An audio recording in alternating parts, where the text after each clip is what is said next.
Hey guys, Jay here. So in this video, I want to address a concern that I saw actually a lot, not only in my previous video, but in a lot of other people's video about the Elementalist class. So a lot of us are very hyped about the buff to Golem's buffs.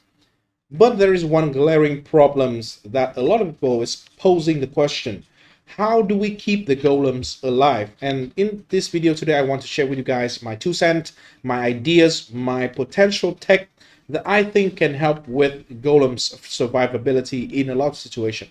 Right, so let's get into it. Before we talk about the survivability of the golem, let's just look again at all the potential bonus that we can have for just like soft stacking the effect of the golem buff on our character. A lot of damage, a lot of AoE, a lot of chaos resistant, a lot of dot multi, a lot of damage mitigation for melee hit, a lot of regen, a lot of defense, a lot of speed, a lot of flat mana regeneration, and in some cases a lot of crit and accuracy as well. So a lot of stat that we can have from the golems, right? So if the golems die, we lose the buff. If you have one chaos golem, that golem die, you no longer have the chaos resistant from it, and that can be very dangerous, especially in the case where I want to build a cast when stun character and try to do it as an elementalist. So if I lose the chaos resistant, I can just die from taking chaos damage because it is cast when stun. I want to face tank, right? So in order to deal with that, let's just solve problems one by one, right? First of all, Shaper of Flame. This is the new Shaper of Flame. It makes ignited enemies get 40% of their physical damage converted into fire. So this is 40%. I'm not talking about my own tankiness. I am talking about the golem's tankiness. So that means 40% of the physical damage that the enemy is going to deal is not going to do any damage to the golem. If you do Comb's Binding, you have an additional 25%. Bring it to 65% of the damage the golems are going to be immune to already, assuming you are igniting. And yeah, a lot of builds, probably you are going to ignite them. And remember, this belt does not even have to be on your character.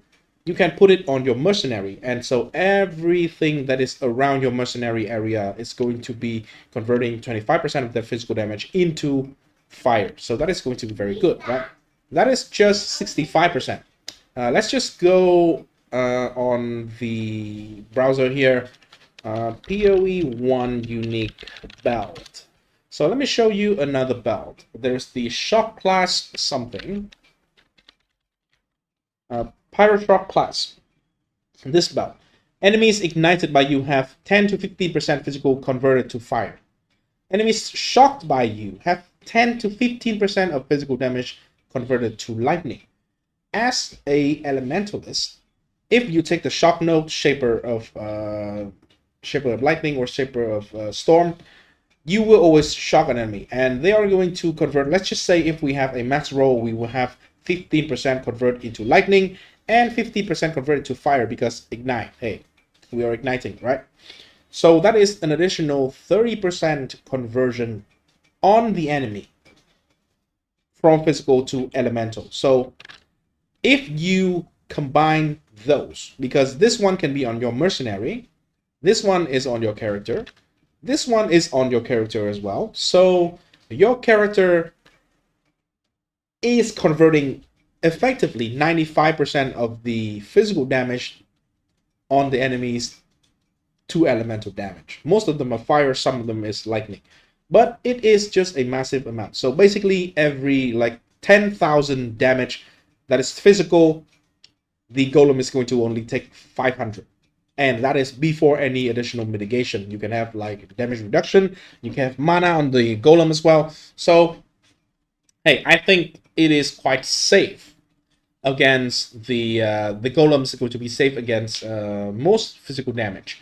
So that is one way that we can mitigate a lot of the physical damage incoming to the golems. For chaos resistant, I think there's no other way around that, just to stack a bunch of chaos resist. I think it is going to be okay because we can just stack a bunch of it on the skill tree. It is going to be more than enough. And I think on the skill tree, by the way, I'm just going to bring up the POE Planner website here. If you take these nodes, right, look at this, 13%, 13%, and 27%. Not a lot of investment, and you have a lot of care resistant. On top of it, you have 20% of life as extra ES on monster, on golems, and they have I think around 20k life or something. Maybe some of them is 20k, some of them is like 13. Still, 20% of that amount is a very significant amount of ES, and the ES can recharge. And if we are like blasting through maps and killing stuff, then probably they are not going to take a lot of hits anyway. So I think we can safely invest into a little bit of chaos resistance here for the golem, and I think it is going to be okay. We got elemental damage to be immune, we got physical damage to mostly converted into elemental and will be immune as well by the golem, and we have respectable chaos resistant on the golem. So I don't think the golem is going to be like dying a lot if we have the setup, and the setup is not even high like investment. It's just, if you think about it, it is one belt slot early on, and it is a very cheap unique. So this is a very cheap unique. The Combs binding, I'm not sure if it's going to be very cheap, because it seems like it is very obvious for a lot of people to use it along with the Shaper of Flame. But maybe it should still be cheap, because it always has been like a 1 chaos to 5 chaos item or something.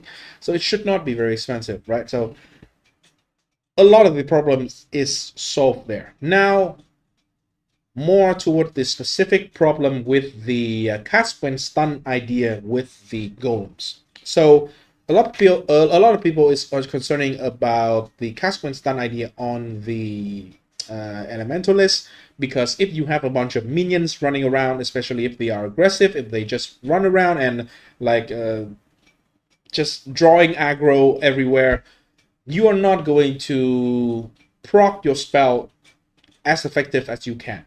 And yes, you are absolutely correct. However, I think we might have ways to work around it, and well, it is with Taunt. So there are a couple of ways that we can do Taunt, right? So we just simply POE Taunt, and we get to Taunt. So the easiest way and most free way, in my opinion, it's not like free investment, but is free in terms of currency, is we are going to get a war cry. And if you don't want to cast a war cry yourself, General's Cry is going to be good, because it has low very low cooldown, 3 seconds compared to everything else, which is 8 seconds. So you can use the General's Cry. You don't care about the buff, you don't care about the effect of the war cry. What you care about is just you are taunting the enemy. So if you taunt an enemy, it is going to hit you, not your minions, so you are going to proc. So I think that the war cry, if you put it on like auto exertion, it is going to just proc on cooldown and just taunt everything around your character. So I think that is one way that you can force enemies to actually attack you. And yeah, maybe if you do something else, there might be like another item that can give you like chance to taunt or something. This one is actually suck at golem, so it is not good. If you are, yeah, I think the other source of taunt that you can get is only from the champion, but obviously we are not a champion, so yeah. Anyway, I think that is going to be enough to solve a bunch of the problems for cast when stun. If you want to just play a cast when stun with the golem, so we will see how well it will work. And then last but not least, this again should be tested in the game, but this is probably the most interesting tech that I think can work. So we have Blessed Rebirth. This is one of the notable on the cluster jewel, and it gives some minion life, but most importantly, minion created recently cannot be damaged. I think this means that they are immune to all damage, and if they cannot be damaged, they will not draw aggro, and the enemies is going to attack us. I have not played minion in a long time, so please let me know if I'm wrong here. If they don't take damage, but they will still taunt, or they will still draw the aggro to themselves, that'll be bad for me. But anyway, minion. Okay, 1. Wait a minute. This is 1, right?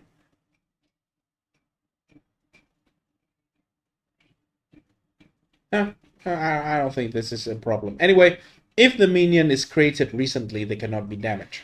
How do we create the minion is recently, consistently?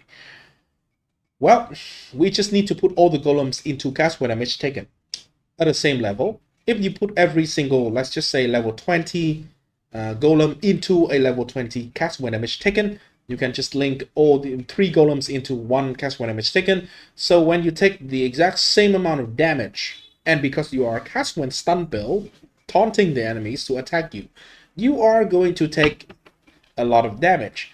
And I think within 4 seconds, let's just say POE cast when damage taken. I think within 4 seconds, it should be relatively easy to be able to take like more than 3,000 damage. It should be very, very easy. A lot of the tankiness of the cast when stun character is not only through mitigation, but also through the fact that you are recouping and regenning and regaining, recovering your life or your whatever other sources of EHP. But anyway, we are going to constantly take damage, and therefore we are going to cycle through the golems. All the golems, let's just say if we have 5 golem, 5 different golems, I just link all of them into a cast when 1 or 2 cast when damage taken setup with the exact same level and quality. And when we take the threshold, let's just say if we take a 3,500 damage of all the sources, all the golems is going to be casted once. All of them are going to be triggered once, and they are going to just spawn, and they are recently summoned. So for 4 seconds, they are not going to be able to be damaged. And if they cannot be damaged, the only target is our character, and it will just create a cycle. I think maybe that will work, we will see in the game. So that is all the stuff that I think might be able to help with Golem's survivability. I think Golem is going to be great.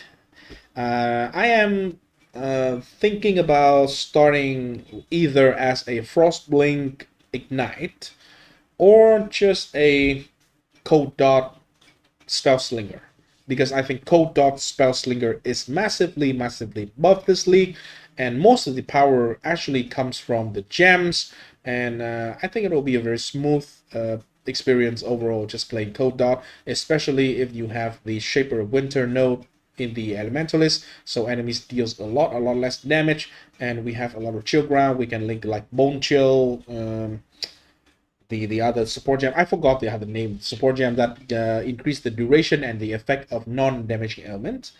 I forgot the name. It's the gem in Act 1. So anyway, that is everything I want to share in this video. I know there's a couple of like drama stuff going around, and it's kind of fun. It's kind of POE. It's kind of like, it feels like Christmas is coming. I don't have a lot of input into the Snoobe fucking drama lately, but I have never had any interaction with Fupgun. So there's nothing I can say about him. But I have the chance to talk to Snoobe. Not in person, of course. He lived somewhere in Japan. I live in a very distant location from Japan, and there's no way we can talk in person. But through the podcast with Castmaster OP, I'm in the same episode with Snoobe. I have the chance to talk to him. He is a very helpful, very kind guy. I think I'm on his side. I know him, right? So from all the stuff that I know, it's not that Popgun is wrong, and it's not that Snoobe is wrong either. They are just seeing one thing in 2 different ways, and their ways are clashing, basically. I don't like talking down on people. I don't like other people talking down on other people as well, unless I hate them. But I don't think Fupgun was being nice at all. He didn't have to touch on other people's POB and that shit talking in the first place. So I think Snoopy got triggered.